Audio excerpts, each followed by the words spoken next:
അസ്സലാമു അലൈക്കും വറഹ്മത്തുള്ളാഹി തആല വബറകാതുഹു.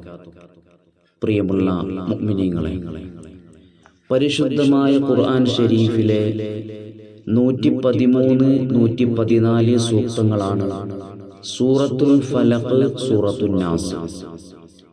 ഈ രണ്ട് സൂറത്തുകൾക്കും ഒന്നിച്ചു പറയുന്ന പേരാണ് മുഅവ്വിദതൈനി, അഥവാ കാവൽ തേടുന്ന രണ്ടെണ്ണം. ഈ രണ്ട് സൂക്തങ്ങളും ഒന്നിച്ചാണ് അവതരിപ്പിക്കപ്പെട്ടതെന്ന് ഖുർആൻ വ്യാഖ്യാന ഗ്രന്ഥങ്ങളിൽ നിന്ന് നമുക്ക് മനസ്സിലാക്കാൻ കഴിയുന്നുണ്ട്. പലതരം ആപത്തുകളിൽ നിന്ന്, പ്രശ്നങ്ങളിൽ നിന്ന്, പ്രയാസങ്ങളിൽ നിന്ന്, മാനസികമായ വിഷമങ്ങളിൽ നിന്ന് രക്ഷ ചോദിക്കലാണ് ഈ അധ്യായങ്ങളുടെ ആകത്തുക. ഹബീബായ റസൂൽ കരീം സ്വല്ലല്ലാഹു അലൈഹി വസല്ലം തങ്ങൾ അങ്ങനെ ചെയ്തിട്ടുണ്ട്.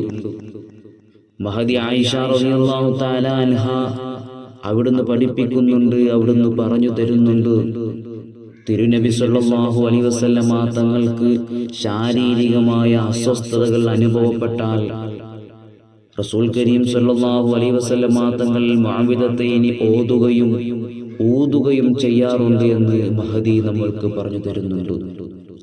എത്രത്തോളം എന്ന് വെച്ചാൽ, ഹബീബായ തങ്ങളുടെ വഫാത്തിന്റെ സമയം, വഫാത്തിന്റെ ഘട്ടത്തിൽ പ്രയാസം അധികരിച്ചപ്പോൾ മഹദി ആയിഷ റളിയല്ലാഹു തആല അൻഹ മുഅവ്വിദതൈനി ഓതുകയും ഹബീബായ തങ്ങളുടെ കൈകളിലേക്ക് ഊതിക്കൊടുക്കുകയും ഷറഫാക്കപ്പെട്ട കൈകൊണ്ട് ശരീരം മുഴുവനും തടവിയെന്ന് മഹദി ആയിഷ റളിയല്ലാഹു തആല അൻഹ അവിടുന്ന് പഠിപ്പിക്കുന്നുണ്ട്. മഹാനായ ഉഖബത്ത് റളിയല്ലാഹു തആല അൻഹു അവിടുന്ന് പറയുന്നു, ഒരിക്കൽ അല്ലാഹുവിന്റെ റസൂൽ ഉഖബത്ത് റളിയല്ലാഹു തആല അൻഹുവിനെ വിളിച്ചുകൊണ്ട് ചോദിക്കുകയാണ്, അല്ലയോ ഉഖബ, താങ്കൾക്ക് ഞാൻ കാവൽ തേടാൻ ഏറ്റവും ശ്രേഷ്ഠമായ രണ്ട് അധ്യായങ്ങൾ നിങ്ങൾക്ക് അറിയിച്ചു തരട്ടെയോ? തിരുനബി സല്ലല്ലാഹു അലൈഹി വസല്ലം തങ്ങൾ ചോദിച്ചപ്പോൾ സന്തോഷമുണ്ട് ഉഖബത്ത് റളിയല്ലാഹു തആല അൻഹു പറഞ്ഞു, നബിയെ, എനിക്ക് പറഞ്ഞു തന്നാലും. അവിടുന്ന് ഹബീബ് തങ്ങൾ പറയുകയാണ്, അല്ലയോ ഉഖബ, നിങ്ങൾ ജീവിതത്തിൽ നിത്യമായി പതിവായി സൂറത്തുൽ ഫലഖും സൂറത്തുൻ നാസും നിങ്ങൾ പതിവാക്കണമെന്ന്. തിരുനബി സല്ലല്ലാഹു അലൈഹി വസല്ലം തങ്ങൾ സർവ പ്രതിസന്ധികളിൽ നിന്നും കാവൽ തേടിയിരുന്നത് ഈ രണ്ട് സൂക്തങ്ങൾ കൊണ്ടായിരുന്നു.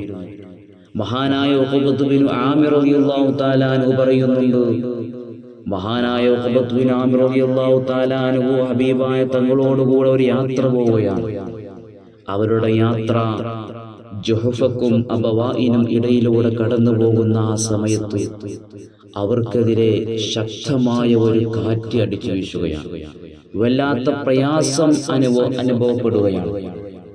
ആ സമയത്ത് അല്ലാഹുവിന്റെ റസൂൽ കരീം സ്വല്ലല്ലാഹു അലൈഹി വസല്ലം തങ്ങൾ മുഅവ്വിദതൈനി പാരായണം ചെയ്തു എന്നും അപ്പോൾ തന്നെ ആ കാറ്റിന് ശമനമുണ്ടാവുകയും അവർക്ക് സമാധാനം ലഭിച്ചു എന്ന് മഹാനായ ഉഖബത്ത് ബിൻ ആമിർ റളിയല്ലാഹു തആല അൻഹു അവിടുന്ന് പറയുന്നുണ്ട്. സിഹ്ർ പോലുള്ള, കണ്ണേർ പോലുള്ള അത്തരം പ്രയാസങ്ങളിൽ നിന്ന് പോലും ഈ രണ്ട് സൂക്തങ്ങൾ കൊണ്ട് നമുക്ക് രക്ഷ നേടാൻ കഴിയും. മഹാനായ സയ്യിദ് ബിൻ അർഖം റളിയല്ലാഹു തആല അൻഹു പറയുന്നുണ്ട്, നബി സല്ലല്ലാഹു അലൈഹി വസല്ലം തങ്ങൾക്ക് ഒരു ജൂതൻ മാരണം ചെയ്യുകയാണ്. തൽഫലമായി നബി സല്ലല്ലാഹു അലൈഹി വസല്ലം തങ്ങൾ ഏതാനും ദിവസങ്ങൾ രോഗിയായി കിടക്കുകയാണ്. അല്ലാഹുവിന്റെ റസൂലിന്റെ അരികിലേക്ക് മാലാക ജിബ്രീൽ അലൈഹിസ്സലാത്തു വസ്സലാം മുഅവ്വിദതൈനിയുമായി കടന്നു വരികയാണ്. മാലാക ജിബ്രീൽ അലൈഹിസ്സലാത്തു വസ്സലാം അല്ലാഹുവിന്റെ റസൂലിനോട് പറഞ്ഞു, നബിയെ, ജൂതനായ ഒരു വ്യക്തി അങ്ങേക്ക് സിഹ്ർ ചെയ്തിരിക്കുന്നു. പ്രസ്തുത സിഹ്ർ ഒരു കിണറിലാണുള്ളത്. അനന്തരം നബി സല്ലല്ലാഹു അലൈഹി വസല്ലം തങ്ങൾ അലി റളിയല്ലാഹു തആല അൻഹുവിനെ വിളിച്ചുകൊണ്ട് ആ കിണറിന്റെ അരികിലേക്ക് പറഞ്ഞയക്കുകയും ആ കിണറിൽ നിന്ന് അത് പുറത്തെടുക്കുകയും ചെയ്ത ശേഷം അതിൽ നിന്ന് ഓരോ കെട്ടുകൾ അഴിച്ചു മാറ്റുകയാണ്. ആ സമയം അല്ലാഹുവിന്റെ റസൂൽ കരീം സ്വല്ലല്ലാഹു അലൈഹി വസല്ലം തങ്ങൾ മുഅവ്വിദതൈനിൽ നിന്ന് ഓരോ സൂക്തങ്ങൾ പാരായണം ചെയ്തുകൊണ്ടിരിക്കുകയാണ്. അതോടെ നബി സല്ലല്ലാഹു അലൈഹി വസല്ലം തങ്ങളുടെ രോഗത്തിന് ശമനം ലഭിച്ചു എന്ന് മഹാനായ സയ്യിദ് ബിൻ അർഖം റളിയല്ലാഹു തആല അൻഹു പറയുകയാണ്. ഈ രണ്ട് സൂക്തങ്ങൾ കൊണ്ട് അള്ളാഹുവിന്റെ റസൂൽ മറ്റുള്ളവരെ മന്ത്രിക്കുകയും ചെയ്തിട്ടുണ്ട്. മഹാനായ യൂസുഫ് ബിൻ മുഹമ്മദ് റളിയല്ലാഹു തആല അൻഹു പറയുന്നുണ്ട്, സാബിത്ത് ബിൻ ഖൈസ് റളിയല്ലാഹു തആല അൻഹു രോഗിയായി കിടക്കുകയാണ്, രോഗം മൂർച്ഛിക്കുകയാണ്. ആ സമയത്ത് തിരുനബി സല്ലല്ലാഹു അലൈഹി വസല്ലമ തങ്ങൾ മഹാനവറുകളെ സന്ദർശിക്കാൻ വേണ്ടി വരികയാണ്. പ്രവാചകർ സല്ലല്ലാഹു അലൈഹി വസല്ലമ തങ്ങൾ മുഅവ്വിദത്തൈനി ഓതി മഹാനവറുകളുടെ ശരീരത്തിൽ ഊതി കൊടുക്കുകയും ശേഷം അവിടെ നിന്ന് അല്പം മണ്ണെടുത്ത് വെള്ളത്തിൽ കലർത്തി സാബിത്ത് ബിൻ ഖൈസ് റളിയല്ലാഹു തആല അൻഹുവിന് കുടിക്കാൻ വേണ്ടി നൽകുകയാണ്. അതോടുകൂടെ മഹാനായ സാബിത്ത് റളിയല്ലാഹു തആല അൻഹുവിന്റെ രോഗത്തിന് ശമനം ലഭിച്ചു എന്ന് യൂസുഫ് ബിൻ മുഹമ്മദ് റളിയല്ലാഹു തആല അൻഹു പറയുകയാണ്. മനുഷ്യർക്ക് മാത്രമല്ല, മനുഷ്യേതര ജീവികളിലും ഈ രണ്ട് അധ്യായങ്ങൾ ഊതപ്പെട്ടാൽ ഫലം കണ്ടിരുന്നു. മഹാനായ അനസ് ബിൻ മാലിക് റളിയല്ലാഹു തആല അൻഹു പറയുന്നുണ്ട്, മഹാനവറുകളുടെ വീട്ടിൽ ഒരു കോവർ കഴുതയുണ്ടായിരുന്നു. നല്ല അനുസരണയുള്ള, നല്ല ആരോഗ്യമുള്ള ഒരു കോവർ കഴുത. കുറച്ചു ദിവസമായി ആ കോവർ കഴുത അനുസരണക്കേട് കാണിച്ചുകൊണ്ടിരിക്കുകയാണ്. അതിന്റെ ആരോഗ്യമെല്ലാം നഷ്ടപ്പെട്ടുകൊണ്ട് ഭക്ഷണമൊന്നും കഴിക്കാതെ മെലിഞ്ഞുകൊണ്ടിരിക്കുകയാണ്. നബി സല്ലല്ലാഹു അലൈഹി വസല്ലമ തങ്ങളുടെ മുമ്പേ അനസ് മാലിക് റളിയല്ലാഹു തആല അൻഹു പോയി പരാതി പറയുകയാണ്. ആ സമയം നബി സല്ലല്ലാഹു അലൈഹി വസല്ലമ തങ്ങൾ മുഅവ്വിദത്തൈനി പാരായണം ചെയ്യാൻ വേണ്ടി പറഞ്ഞു കൊടുക്കുകയാണ്.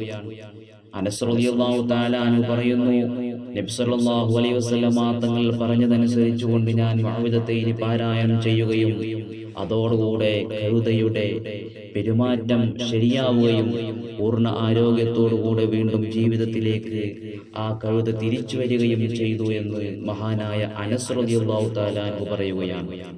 അതുകൊണ്ട് അത്രയും മഹത്വമുള്ള ഈ രണ്ട് സൂക്തങ്ങൾ എന്നും നമ്മുടെ ജീവിതത്തിൽ നമ്മൾ പതിവാക്കണം, ഒരിക്കലും മുടക്കാൻ പാടില്ല.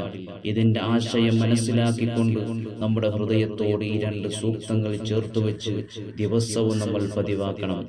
ആയിഷ റളിയല്ലാഹു തആല അൻഹ പറയുന്നുണ്ട്, പ്രവാചകർ സല്ലല്ലാഹു അലൈഹി വസല്ലമ തങ്ങൾ ഉറങ്ങാൻ വേണ്ടി വിരിപ്പിലെത്തിയാൽ ഇരു കൈകൾ ചേർത്ത് വെച്ചുകൊണ്ട് സൂറത്തുൽ ഇഖ്ലാസ്, മുഅവ്വിദത്തൈനി എന്നിവ ഓതി ആ കൈകളിലേക്ക് ഊതുകയും ആ കൈകൾ ഏതെല്ലാം ഭാഗത്തെത്താറുണ്ടോ ശരീരത്തിന്റെ എല്ലാ ഭാഗത്തും ആ കൈകൾ എത്തുന്ന എല്ലാ ഭാഗത്തും അത് തടവാറുണ്ട്.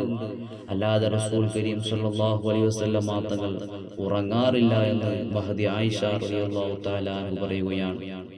അതുകൊണ്ട് ഇന്നു മുതൽ നമ്മൾ ഈ രണ്ട് സൂക്തങ്ങൾ പതിവാക്കണം. അല്ലാഹു സുബ്ഹാനഹു വ തആല അതിനുള്ള തൗഫീഖ് നൽകി അനുഗ്രഹിക്കുമാറാകട്ടെ. അസ്സലാമു അലൈക്കും വറഹ്മത്തുള്ളാഹി തആല.